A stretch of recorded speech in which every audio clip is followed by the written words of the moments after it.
The mind solves the problems you give it, but often only after you've stopped trying to force the answer. This idea runs contrary to almost everything we're taught about achievement. We are conditioned to believe that the only path to a breakthrough is through more effort, more focus, more relentless, grinding work. We treat the brain like a muscle that must be constantly flexed, and we see any moment of idleness or unfocused thought as a sign of weakness, a waste of precious time. We answer burnout with a new productivity app. We believe the answer is always found in the struggle. But what if the most critical part of finding a solution is having the discipline to walk away from the struggle? I want to take you to the world of 19th century chemistry. It was a time of immense discovery, but the field was stuck on a fundamental problem that was holding everything back. The problem was a molecule called benzene.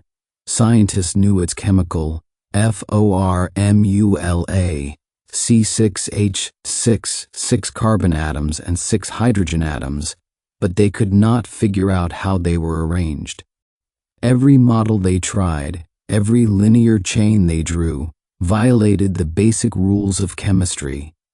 It was a paradox, a brick wall for the entire field of organic chemistry.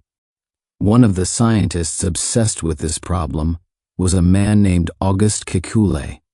For months, he wrestled with it. He filled notebooks with failed diagrams. He spent his days in a state of intense, frustrating intellectual combat, trying to force the 6 carbon atoms into a stable structure. He was doing exactly what we are all told to do. He was working harder. And he was getting nowhere. One evening, exhausted and defeated, he gave up. He turned his back on his desk and decided to head home. He got on a horse-drawn omnibus, and as the carriage rumbled along, he fell into a half-sleep, a daydream state. His conscious, analytical mind finally switched off, and in that state of reverie, he saw something.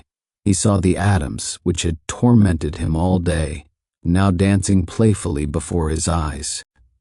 He saw them forming long, snake-like chains. Then, as he watched, one of the snakes turned back on itself, seized its own tail in its mouth, and began to spin mockingly. Kekule awoke with a jolt. The image was seared into his mind, a snake eating its own tail. The Ouroboros, an ancient symbol of eternity and cycles. He suddenly understood. The atoms weren't in a line. They were in a ring. The benzene ring is now one of the most fundamental concepts in all of chemistry. That single moment of insight unlocked the door to understanding plastics, dyes, medicines, and countless other compounds. It was a breakthrough that changed the world. But here is the crucial question. Did he solve the problem while he was working? No. He solved it while he was dozing on a bus. This wasn't a fluke. This was the result of a process.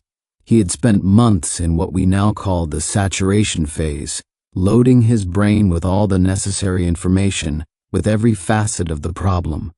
But the solution didn't arrive until he entered the incubation phase, the moment he let go, released his conscious grip, and allowed the vast, non-linear processing power of his subconscious mind to take over. His brain made a connection that his focused, logical mind could not.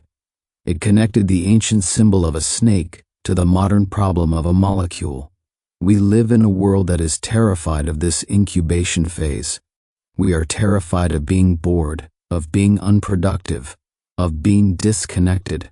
We fill every spare second with a podcast, an email, a notification.